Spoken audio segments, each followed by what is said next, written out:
The ego seems to have power over you when you fear it or struggle against it. These are thoughts that seem to make it real.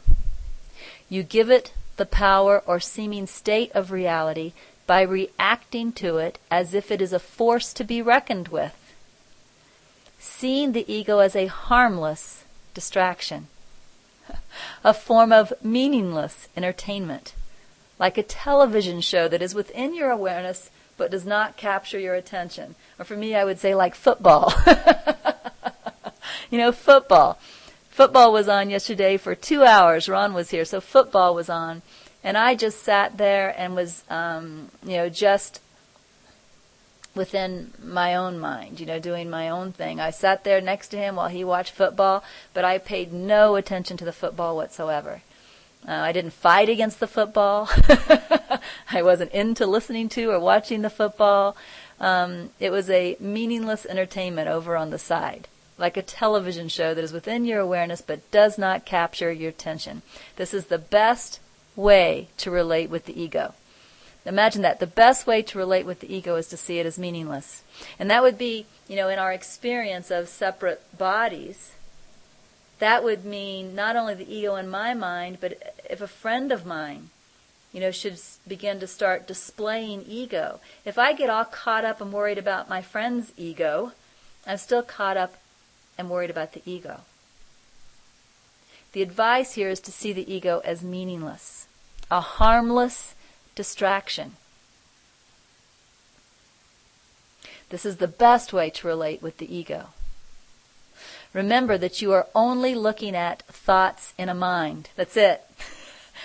You are only looking at thoughts in a mind.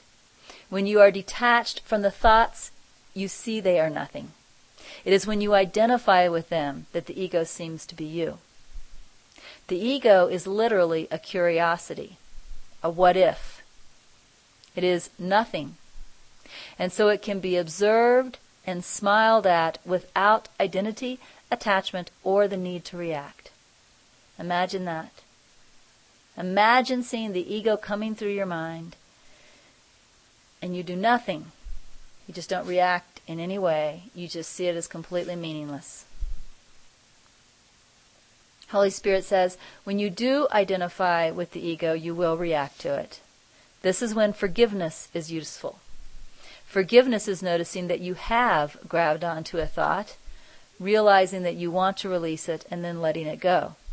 It is reversing the error of attaching to a thought of unreality as if it were real. So forgiveness here is defined as reversing an error. So I see a thought in my mind, and for a second I believe it, and I feel a shudder of fear. And then I notice what I've done, and I choose to let it go. That's forgiveness. But if I never attach to the thought at all, if I just see it as completely meaningless,